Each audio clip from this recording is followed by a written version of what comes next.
예, 주님께 사랑하신 우리 모든 아대포교회 성도 여러분들을 주님을 환영하고 축복합니다. 특별히 지난 한 주간 환우분들이 많은 한 주였는데 이렇게 강건하게 나와주셔서 얼마나 감사한지 모르겠어요. 그래서 더욱더 오늘 특별히 더 주님의 이름으로 축복하고 환영합니다. 예, 말씀을 시작하기에 앞서서 방금 지난 한 주간 환우분들이 많았다고 말씀을 드렸는데요. 이렇게 코로나 확진자가 더 많이 나왔던 지난 한 주간입니다. 독감 환자들도 이렇게 방역 조치가 완화된 이후에 더 늘어났다고 해요.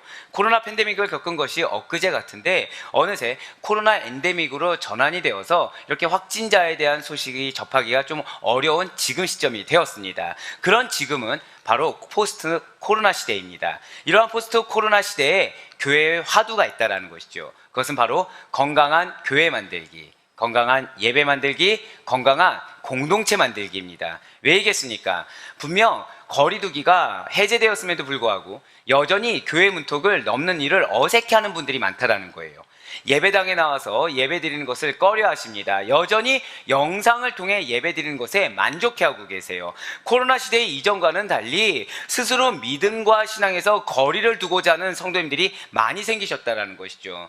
건강한 교회 회복, 건강한 예배 회복, 건강한 공동체 회복, 그리고 가장 먼저 그렇기 때문에 우리에게는 저를 따라 고백하실까요? 온전한 믿음.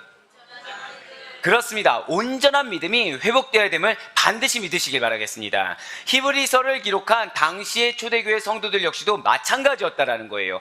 여러 가지 이유로 예배를 포기했다라는 것이죠. 모이는 것을 기피하는 현상이 존재했습니다. 그래서 히브리서 기자는 예배에 힘써야 된다고 권면했어요. 모이기에 힘쓰는 온전한 믿음을 가져야 된다라고 권면하였다라는 것이죠. 그렇다면 대체 왜 당시의 초대교회 성도들은 예배를 포기하려고 했던 것입니까? 왜 대체 당시 히브리 교회 성도들은 모이는 것을 기피하려고 했던 것일까요? 당시에 기독교를 향한 로마의 박해가 더욱더 거세졌다는 것이죠. 그에 따라 유대교로 돌아가고자 하는 자들이 생겼다는 거예요. 더불어 이방 종교의 유혹이 있었습니다. 이단의 유혹이 있었어요. 하지만 이것은 외적인 공격에 불과하다는 것이죠. 이러한 공격의 배후에는 사단의 이간질이 있었으며 하나님을 믿지 못하게 대적하는 악한 영이 존재했던 것입니다. 이것을 분별하지 못하고 이 외부의 외적인 공격이 거세지면 이러한 여러 가지 표면적인 이유와 눈앞에 닥친 그 고난을 핑계로 들어서 자신의 신앙을 저버리려고 하는 안타까운 일들이 시대를 가리지 않고 동일하게 일어난다는 사실입니다. 그렇습니다. 진실로 사단은 우리 모든 믿는 성도들이 이 과거가 어쨌든 현재가 어떻든 미래가 어떻든 동일하게 하나님을 바라보지 못하게 공격합니다. 아니 정확히는 하나님을 바라보는 방향은 그대로 놔두어요. 다만 하나님이 아닌 세상에 더 많은 관심을 갖도록 미혹한다라는 것이죠. 하나님 한 분만 바라보지 못하도록 현혹한다라는 것입니다. 그러면서 우리 스스로는 방향은 그대로니까 자신이 어떠한 상태인지를 깨닫지 못한다라는 거예요. 이러한 공격에 계속 노출됩니다. 그러나 자 자신이 공격에 노출됐는지 인지하지 못하고 있다 보니 이것이 계속되게 되면 급기야는 예수님보다 내가 더 중심이 되고자 하는 마음이 자리 잡게 된다는 것이죠. 자기중심적인 신앙이 생겨요. 이기적인 신앙을 가지게 됩니다. 그러다 보니까 나 스스로 만족하고 있어요. 그래서 교회는 적당히 발을 걸치는 정도만 유지하도록, 그리고 이 정도로도 충분하다고 생각하다가 이것이 점점 더 심해지면 마치 교회는 필요가 없는 것처럼 여기도록 사단은 부추긴다라는 거예요. 하지만 여러분과 저는, 모든 그리스도인은, 모든 성도들은, 모든 아델포이들은 달라져야 된다는 것이요. 우리는 예수 그리스도의 보혈로 말미암아 깨끗하게 죄의 용서함을 받은 자들입니다. 그렇기 때문에 참된 마음과 온전한 믿음으로 하나님께 나아갈 수 있는 자가 여러분과 저의 본질이라는 사실을 놓치지 마시길 바라겠습니다. 그런 여러분과 저는 결코 배교할 수가 없는 자들이라는 것이죠. 우리는 하나님만이 유일한 신이라는 절대적인 신앙을 가진 자들이라는 거예요. 예수 그리스도의 속죄의 희생으로 말미암아 정결함을 받은 자들, 보혈에 비친 자들이 바로 여러분과 저인 것입니다. 믿으십니까? 그 믿음으로 우리 오늘 보면 22절 말씀, 우리 22절 말씀 보도록 하시겠습니다. 우리가 마음의 뿌림을 받아 악한 양심으로부터 벗어나고 몸은 맑은 물로 씻음을 받았으니 참 마음과 온전한 믿음으로 하나님께 나아가자. 아멘. 지금 다른 색으로 표시된 문장을 보시길 바래요. 우리가 마음의 뿌림을 받아 악한 양심으로부터 벗어났다라고 지금 표현되어 있습니다. 이것은 그리스도의 보혈로 인해서 악한 양심으로부터 우리가 깨끗하게 되었다라는 것을 의미한다라는 것이죠. 그렇습니다. 진실로 예수 그리스도께서 자기 몸을 십자가에 들이심으로 말미암아 그 보혈의 공로로 인해 우리 모든 죄인들이 거룩함을 잊게 되었습니다. 예수 그리스도께서 거룩하게 된 자들을 단 한 번의 제사로 영원히 온전하게 만들어 주셨다라는 거예요. 이렇게 온전함을 입은 성도들, 이렇게 거룩함을 입은 성도들이 어떠한 자격을 갖추고 있는지에 대해서 히브리서 기자는 이렇게 증거하고 있다는 거죠. 히브리서 10장 19절로 20절 말씀이 그러합니다. 그러므로 형제들아, 우리가 예수의 피를 힘입어 성소에 들어갈 담력을 얻었나니 그 길은 우리를 위하여 휘장 가운데로 열어놓으신 새로운 살 길이요, 휘장은 곧 그의 육체니라. 아멘.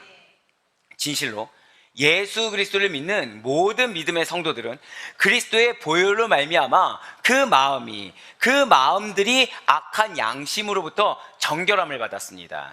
그렇기 때문에 거룩하신 하나님 보좌 앞으로 나아갈 그 자격, 특권을 받았다는 사실을 이 시간 반드시 믿으시길 바라겠습니다.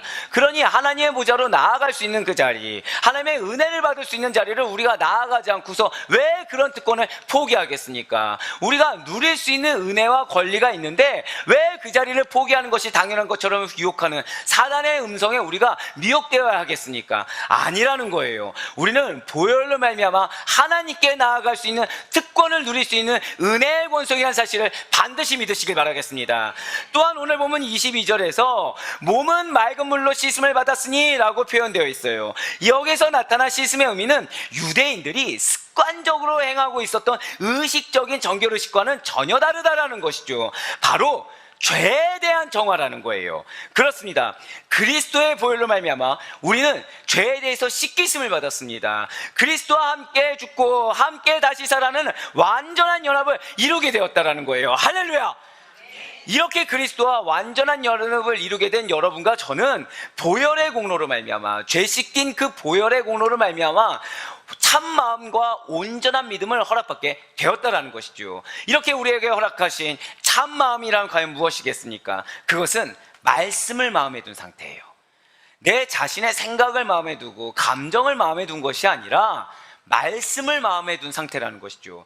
또한 하나님의 말씀인 진리에 부합된 마음이라는 것입니다. 세상적인 가치관에 부합된 마음이 아니에요. 오직 말씀에 부합된 마음이라는 것이죠. 그래서 예수님께서도 그러한 여러분과 저를 위해서 이렇게 기도하며 나아가지 않으셨습니까? 요한복음 17장 17절의 말씀입니다. 그들을 진리로 거룩하게 하옵소서. 아버지의 말씀은 진리니이다. 아멘. 우리가 무엇으로 거룩하게 된다고 지금 말씀하고 있나요? 진리로 거룩하게 된다는 것이죠. 그런데 진리가 무엇이라고 예수님이 말씀하셨습니까? 말씀이라는 거예요. 말씀이 진리인 것입니다. 그렇습니다. 결국 참 마음은 참 진리 되시는 그리스도 안에서, 참 진리인 말씀 안에서 새롭게 된 마음인 것입니다. 새롭게 된 자들의 마음에는 예수 그리스도께서 항상 함께 거하고 계시다라는 것이죠. 무엇이겠습니까? 그 마음에 성령님, 예수님께서 보혜사로 주신 그 성령님이 거하시는 줄 믿으시길 바라겠습니다. 그렇기 때문에 온전한 믿음이란 그 말씀이 주는 확신 가운데 거하는 믿음이라는 거예요.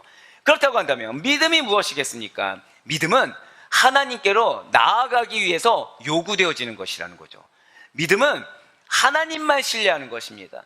믿음은 하나님에 대해서 단 1%의 의심도 없는 것, 온전한 신뢰가 받을 수 있는 유일한 존재가 하나님이라는 사실을 믿는 믿음이, 그것이 바로 믿음이요, 그것이 하나님이 우리에게 요구되어지는 한 가지, 유일한 한 가지 조건이 된다는 거예요.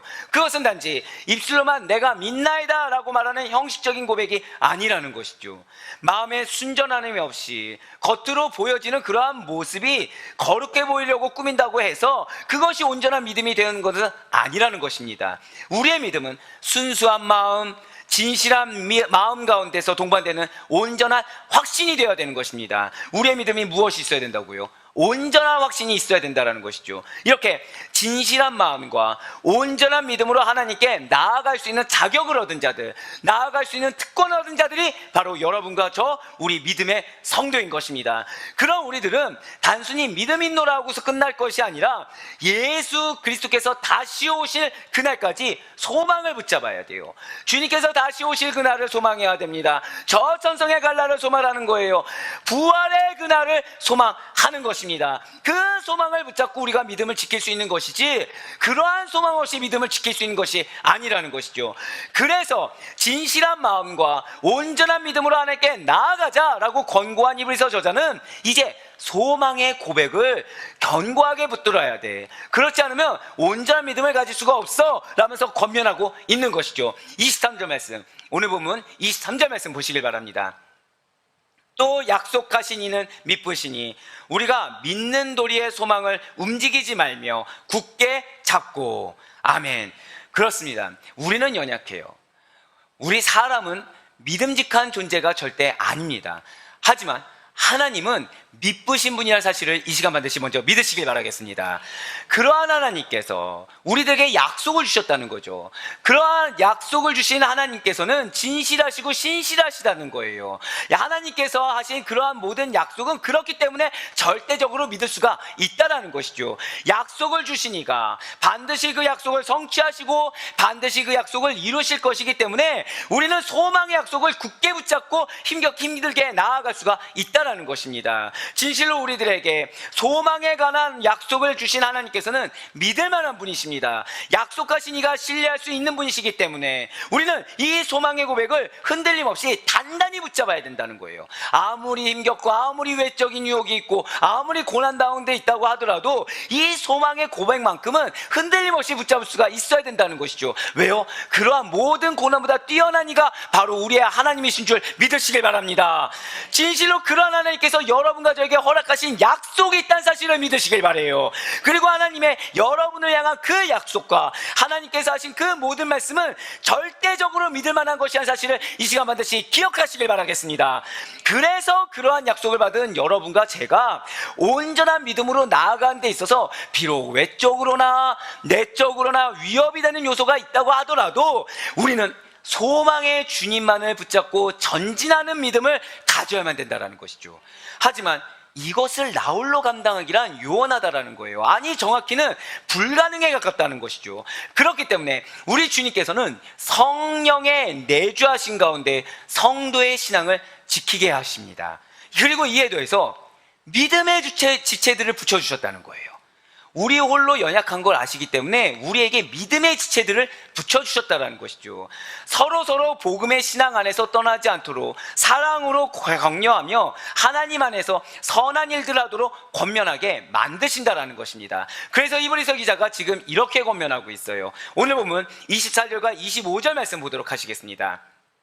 서로 돌아보아 사랑과 선행을 격려하며 모이기를 패하는 어떤 사람들의 습관과 같이 하지 말고 오직 권하여 그날이 가까움을 볼수록 더욱 그리하자. 아멘. 그렇습니다. 반드시 우리는 믿음의 교제, 신앙의 교제를 통해서 믿음이 연약한 자들을 세워줄 수 있어야 돼요. 그들의 신앙이 흔들릴 때마다 정죄하고 탓하기보다는 같이 손잡고 소망의 바다로 나아가자고 권면할 수가 있어야 된다는 것이죠. 나홀로 신앙이라는 것이요, 그것이 처음에는 괜찮아 보입니다. 혼자 성경을 보고 혼자 찬양하고 혼자 기도하는 것이 삶의 예배로서 어느 정도 기능한 것은 맞아요. 그것이 당시에는 문제가 된 것처럼 보이지가 않습니다. 하지만 이런 나홀로 신앙, 이런 나홀로 성도, 나홀로 예배는 결코 온전하지가 않다라는 것이죠. 진실로 성도라고 한다고 한다면 몸인 그리스도를 중심으로 유기적으로 연결되어 있는 지체라는 사실을 기억해야 된다는 것입니다. 그래서 성도인 우리가 서로가 서로에게 관심을 기울이지 않을 수가 없다라는 거예요. 성도라고 한다고 한다면 주를 믿고 구원받은 그 순간부터 나에게 붙여진 영혼들에게, 믿음의 지체들에게 관심을 가지게 우리는 창조되었다라는 것이죠. 나홀로 예배드리고 내가 내 신앙만 지키면 돼, 이러면 그 그만이야 라는 이기적인 마음을 하나님께서는 전혀 기쁘게 받으시 않으신다라는 것입니다. 손은 발이 필요 없다고 해요. 머리는 몸통이 필요 없다고 하는데 그 몸이 어떻게 온전하겠습니까? 신체 일부가 잘려나갔어요. 신체가 병들어 있습니다. 근데 손가락 마디 하나가 괜찮다고 해서 그 신체를 건강하다고 우리가 말을 할 수가 있겠습니까? 우리 가운데 어떠한 지체가 힘들어하거나 잘못되어 가고 있는데 에이 나와는 상관없는 일이야, 에이 나만 괜찮으면 되지, 괜히 남의 고통이 나에게 무슨 영향을 미치겠어, 괜히 이게 끼어들었다가 귀찮은 애 휘말리게 해야 될 거야 라는 식의 태도와 그러한 생각들은 그리스도의 몸된 교회의 본질을 잘 이해하지 못하는 자들, 아니 더 정확히는 믿음의 유무에 대해서 의심이 되는 자들이라는 거예요. 진실로 그렇지만 여러분과 저는 예수 그리스도 안에서 하나가 된 성도입니다. 믿으십니까? 그런 우리들이 오직 그리스도 안에서 한 몸을 이루고 있는 성도들에 대해서 서로의 기쁨을 더하고 서로의 슬픔을 나누는 자들이 반드시 되어야만 된다는 거예요. 그래서 사도 바울이 성도된 우리에게 이렇게 권면하고 있다는 것이죠. 로마서 12장 15절의 말씀입니다. 즐거워하는 자들과 함께 즐거워하고 우는 자들과 함께 울라. 아멘. 그렇습니다. 우리는 반드시 서로 나누어 봐야 됩니다. 반드시 서로 돌아보아야 돼요. 돌아본다는 것, 이것은 초대교회 성도들에게는 너무나 익숙한 일이었다는 것이죠. 초대교회 성도들은 있는 것을 서로 나누고 자기 것을 자기만의 소유로 여기지 않았다라는 거예요.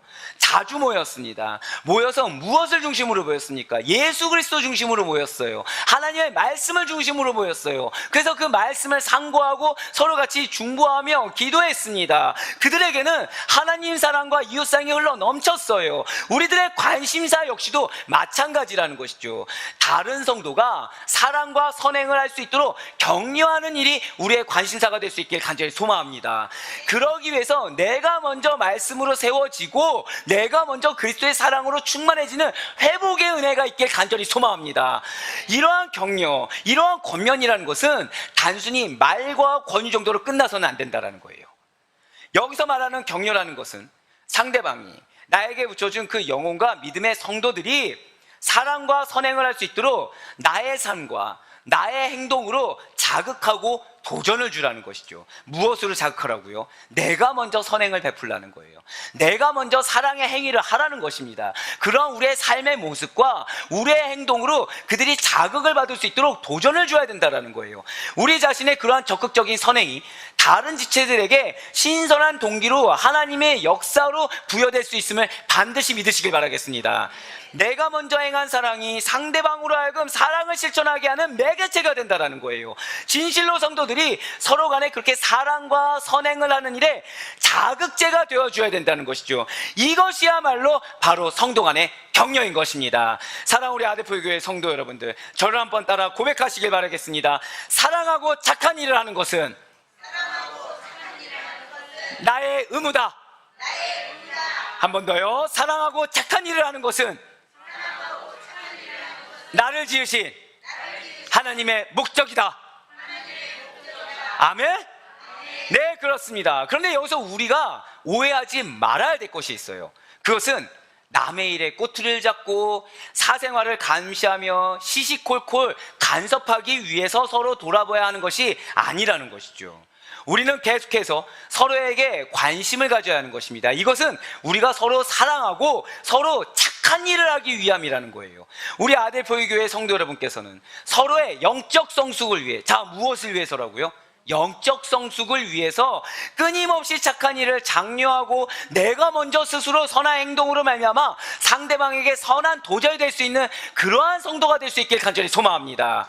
이렇게 사랑과 선행을 행하는 일은 성도가 뒤로 퇴보되지 않고 믿음을 지키는 일, 믿음을 장성한 분량까지 이르게 하는 하나의 도구가 됩니다. 그렇습니다. 사랑과 선행이라는 것은 구원받은 성도의 기본적인 의무라는 거예요. 구원받은 성도의 기본적인 의무가 무엇이라고요?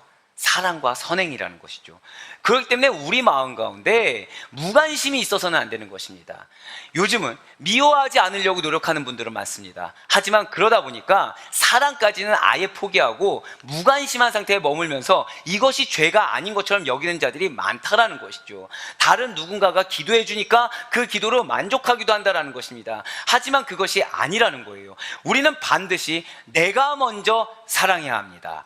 내가 먼저 선행을 베풀어야 된다라는 거예요. 우리가 예수 그리스도께 받은 새 계명이 무엇입니까? 서로 사랑하는 것이에요. 하나님께서 그리스도 안에서 우리를 지으신 목적이 무엇이겠습니까? 바로 선한 힘을 함으로 말미암아 하나님의 형상을 드러내는 것이 우리의 목적이 아니겠습니까? 그래서 우리가 이렇게 서로 사랑하고 서로 선한 일을 하게 되면 하나님의 사랑과 그분의 선하심을 더욱 맛보아 알게 된다는 것이죠. 물론 죄인된 우리들이 이렇게 서로 사랑하고 서로 선한 일을 한다는 거 너무나 어려운 것이 맞아요. 그렇지만 말씀을 따르다 보면 내 감정의 소리나 세상의 소리가 아니라 말씀을 따르다 보면 그 안에야말로 진정한 사랑과 각종 선한 행위들이 들어있음을 깨닫게 된다는 것이죠. 성경이 가르치는 모든 계명과 율례는 결국 하나님 사랑과 그리고 그분의 선한 일로 모아진다는 것을 깨닫게 된다는 거예요. 그리고 성도들은 이 계명을 지키는 것이야말로 하나님을 사랑하는 일이며 믿음을 지켜서 뒤로 물러가지 않게 하는 첩경이라는 사실을 반드시 잊지 마시길 바라겠습니다. 이제 말씀을 맺겠습니다. 참마음 그리고 온전한 믿음으로 하나님께 나아가는 자들은, 그러한 성도들은 다른 영혼들을 돌아보고 사랑과 선을 행하는 자들이라는 사실을 반드시 기억하시길 바랍니다. 그러니 예수 그리스도께 죄 씻기심을 받은 우리들을 통해서 진리 되신 예수님께서 선을 행하심을 반드시 믿으시길 바라요. 저를 따라 고백하실까요? 내가 사랑의 도구입니다. 그렇습니다. 여러분들을 사랑의 도구로 주님께서 사용하고 계심을 믿으시길 바라요. 말씀의 법을 지키시고 말씀 안에서 흔들림 없이 믿음을 지키시는 여러분과 저 가운데 선한 이들과 당신의 사랑이 흘러 넘치게 하실 것을 믿으시길 바라겠습니다. 저는 우리 사랑하는 성도님들께서 그저 이성 안에, 입술 안에만 갇혀있는 믿음이 아니길 저는 정말로 바라고 있습니다.